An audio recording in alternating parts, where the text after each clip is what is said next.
June 8th, 2024.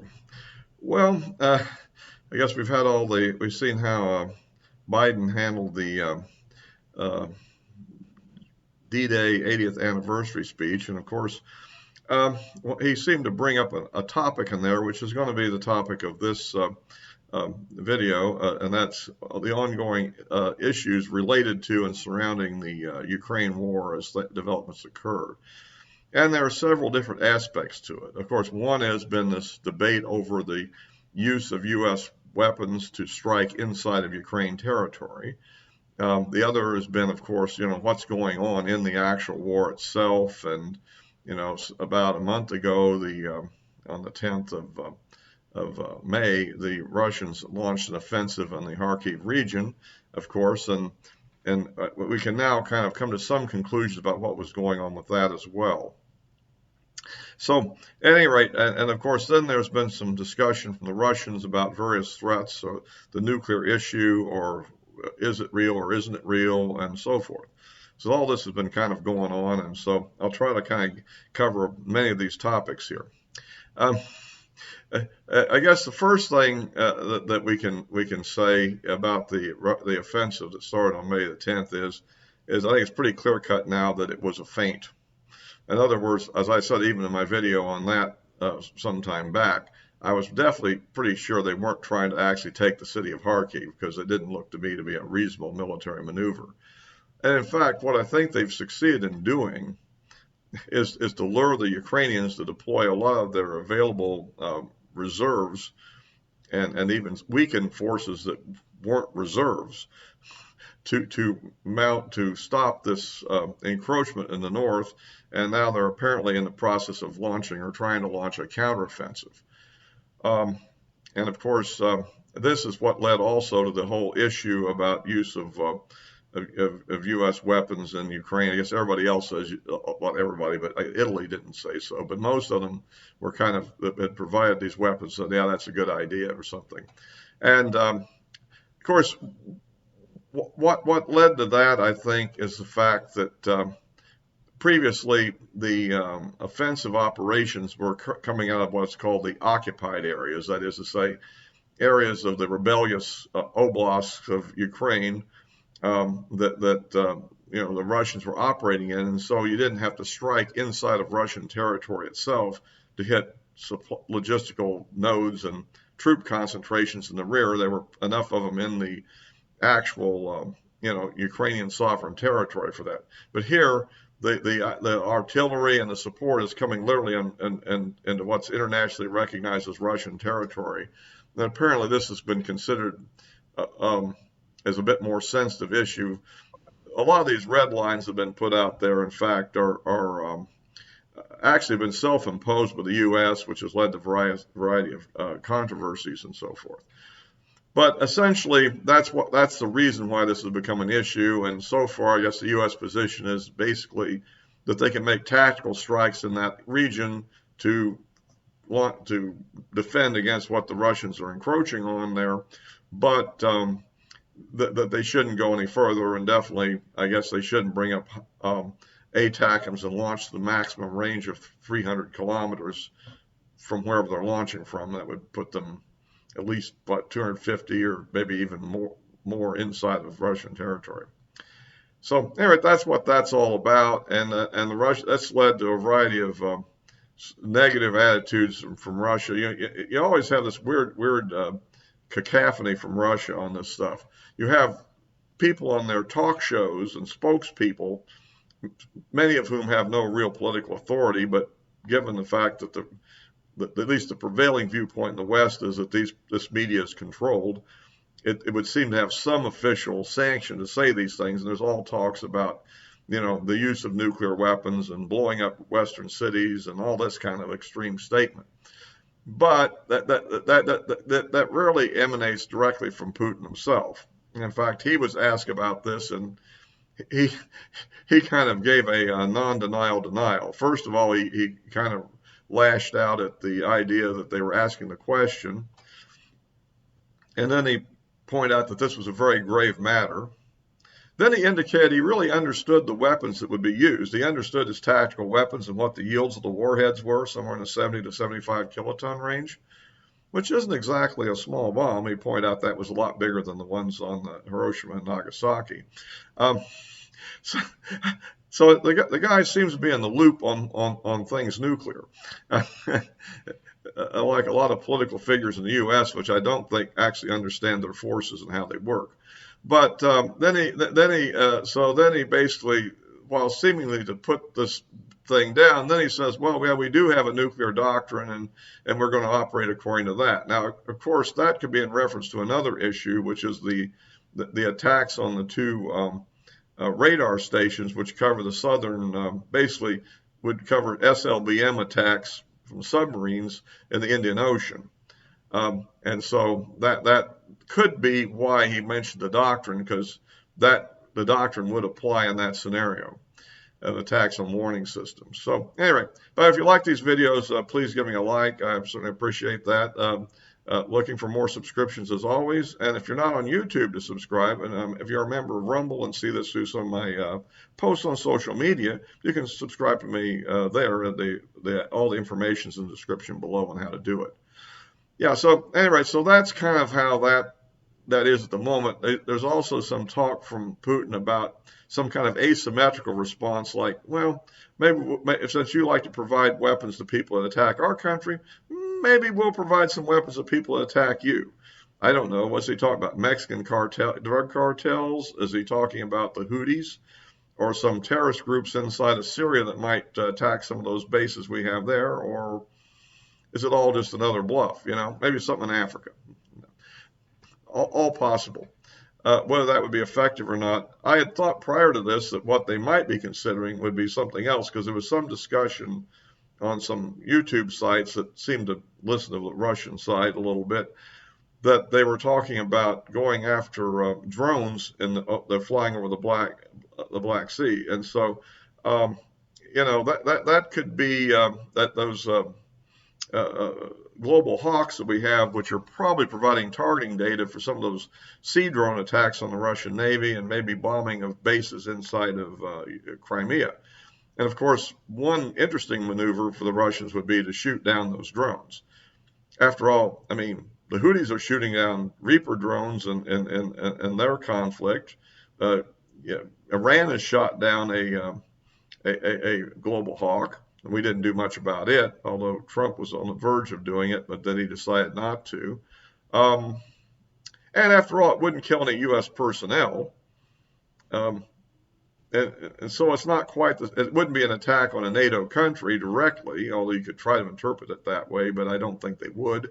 So that's certainly something that they might be thinking about too. It seems more likely to me than more effective than anything else, because it might actually protect some of their forces. But anyway, so that's the kind of thing that's going on with that.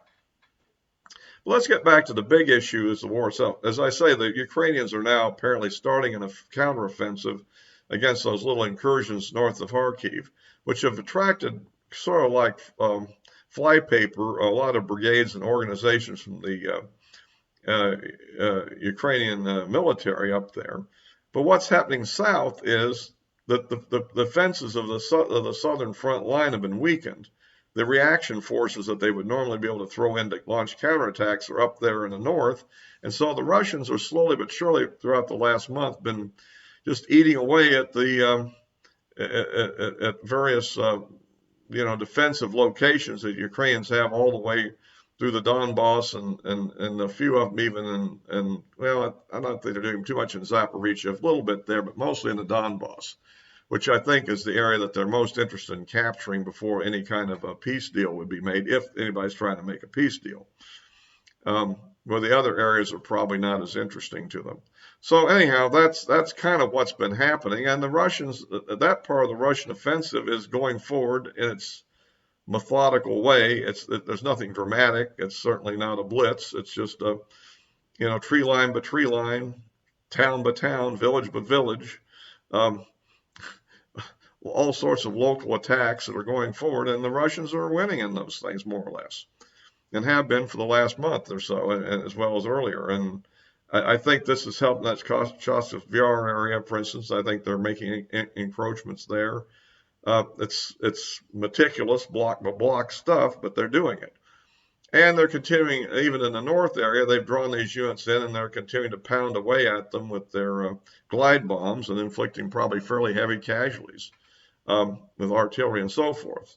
The Ukrainians have been able to do some interesting strikes with the U.S. missiles and have destroyed an anti-aircraft system, again, with a HIMARS strike. And I think there was some other attacks with ATACMS in Crimea and other places. So this is an ongoing battle, but so far I don't really think it really defeats the Russian effort. And it's again, so I don't anticipate any nuclear use at this point at all. Interesting enough, the Russians have sent a small flotilla of ships to Cuba to engage in some kind of a naval exercise down there in the Caribbean. So, which itself suggests that no significant escalation is planned in the near term, because ships down there would be definitely in the American sphere of influence for a quick retaliation. If a U.S.-Russian war were to go hot. So probably that's not in the cards at the moment. And so getting into the other areas, I mean, there has been a major attack on the air base, which is projected to be where they're going to base F-16s at in the last few weeks. And the ongoing strikes against the Ukrainian electric power generation has been systematic and ongoing, which should leave them with a major power lossage and perhaps have an impact on their ability to run their economy. Without electricity, things don't work that good. Meanwhile, as I said, there's been the attack on those 2 radars and some other smaller facilities. Has really raised some question. I know some of the strategic commentators of this Theodore Postal, who's a commentator from MIT, I know has been reacting to that issue and some of these other people have been in the strategic community saying, hey, what's going on with that? And it's hard to, I'm still, questioning whether that is a U.S.-sponsored attack, or is this just Ukraine going freelance? I mean, there's been, everybody's been talking about the use of U.S. weapons, but the major damage that's been done has been Ukrainian drone attacks inside of Russia. I think it's been much more significant than anything that's been done with the HIMARS or ATACMS, really.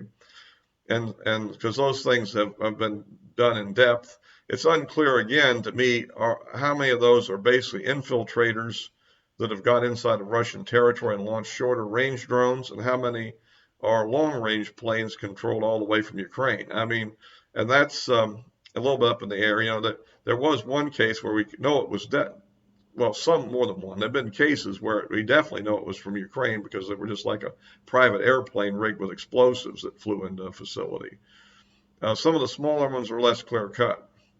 But the issue on the destabilizing area on those 2 radar sites is, and of course it is true that the U.S. did show that we had a Trident submarine in the Indian Ocean, because I believe in one case it was ordered to surface to show, hey, it's here, and then went back under, disappeared. So is this a coordinated area in order to be able to launch a strike directly at Moscow and try to knock out their command and control in the first strike or something like that? Is this a threatened idea or some kind of a deterrence? It's hard to know. Of course, it seems unlikely the Biden administration would do something like that, since probably well, for one thing, the other, let's put it this way, one of the destabilizing aspects is if the Russians decide to take some of the safeties off their strategic nuclear forces. For instance, there's 2 possibilities on that that are clear to me. One would be to have an alternate command center, which is, of course, in communication with the Moscow Defense Ministry. Okay. And if it was knocked out in a surprise attack, then command and control might deviate to this alternate command center where there'd be senior general officers with pre-written orders on what to do in that case. And that might be activated because of this vulnerability. And of course, then if there would be some inadvertent interruption of communications, a disaster could impale where nobody intended a conflict. The war of a mischance, not a deliberate offensive, or intention. The other thing is Russia does have this so-called perimeter system, or sometimes it's called dead hand, which is kind of their highest level of strategic alert. And when that's activated, it's designed so that if the central headquarters of Moscow is knocked out, it automatically launches a full-scale retaliation. And of course, so either one of those, I doubt that the fear of that is, of course, if the computerized system were to have a technical malfunction, that could be a Holocaust of mistake also, with nobody actually willingly doing it. And so those are two reasons why attacks on their early warning system are ill-advised. And I would say even in a limited nuclear war, it'd be ill-advised to do that. Because the whole idea to keep a war limited is so both sides have a general idea what the other side is doing, so they don't just go, okay, it's all over with, and launch the major attack, So anyway, so that's kind of, I diverged into that strategy stuff, but that's kind of what I think about that. So I don't know, that maybe it's just the Ukrainians going crazy. My general thinking is that Russia probably will not use any tactical nuclear weapons unless NATO enters the war in a major way. And we're talking divisions, we're talking wings of aircraft, we're talking literally full-scale conventional war being launched from the West. I think if that were to occur, I think that's where the tactical nuclear weapons could very well be used by the Russians, because I think it's the only way they might be able to hold out in a scenario like that, particularly against the air power. Because I think, given the top flight airplanes that the West has, I mean, certainly F-22s and F-35s have capabilities that they really don't have in quantity right now. And don't knock down the capabilities of the Typhoons or the F-15s or the F-16s as well. Those aircraft are very formidable, and in large numbers, with all sorts of weapons, such as the JASSM tactical cruise missile and the HARM anti-radiation missile, and our up-to-date versions of the AIM-120 air-to-air missiles. I mean, and high-quality pilots, very, very serious situation for them to deal with. Whereas tactical nuclear strikes on the air bases from hence they emerge could neutralize this stuff rather quickly, and then would leave us in a very tough situation. Do we go to nuclear war, or do we accept the fact that we're kind of in a stalemate? If we go to real nuclear war, ultimately, at the highest level, of course, both countries are going to be destroyed as practical modern civilizations, of course. So, anyway, that's why I think that NATO will not enter the war in a major way, therefore. And I think, on the other hand, that the fact that Russia plans to keep things conventional is the replacement of the former defense minister Shoigu with this new guy whose name I don't recall, who's an economist. But the main purpose of that was to bring somebody in who had expertise in managing economic factors, because they see themselves in a protracted arms buildup to fight a conventional war. And so I think that that's the most likely outcome. But there's always the possibility that that something could emerge in that area. I mean, for instance, even if Ukrainian aircraft, that it would be F-16s provided by the West, were to prove to be too troublesome to the Russians, they would be probably emanating from a really small number of bases, which could then presumably the Russians would attempt to neutralize them with conventional cruise missiles and ballistic missiles. However, failing that, a tactical nuclear strike might be a way to put a brake on that. Again, forcing the West into, well, what will we really do? I've heard all kinds of ideas, like, well, we're just going to launch this big conventional war. But when you have a country throwing nuclear weapons around, I don't know launching a big conventional war against it is a good idea. And there is some claims that really NATO itself doesn't have enough air defense to protect all of its key strategic targets. On the other hand, any Russian strikes, particularly nuclear strikes directly into France or Britain, face the fact that they have their own independent deterrence. And I think while the U.S. might be reluctant to get into a nuclear war to save Ukraine, if Britain and France were directly attacked, we might expect they would then respond with their own capabilities, which are under their own autonomous control, whereas the NATO weapons are under what's called a dual key system, which will require our approval and probably our participation to release them. So anyway, that's kind of the way I see that situation. It looks to me like the conventional conflict for the moment is still going favorable to the Russians. It's slow and methodical, and it's unclear what the Ukrainian counteroffensive in the Kharkiv, north of Kharkiv, will really result in. There are also other Russian units that are maneuvering in the rear, and we don't know where they're going to go or what they're going to do. So, but that's kind of, let's wrap it up for now. It's kind of, it gives you a kind of a rundown of what I see about this whole situation. I sort of think that something might happen with the global hawk thing, but maybe I'm wrong on that one. I don't know. It seems to me like that would be a way to respond to these attacks without being too escalatory, but still sending a message that they are going to take a stronger action than they've ever done so far.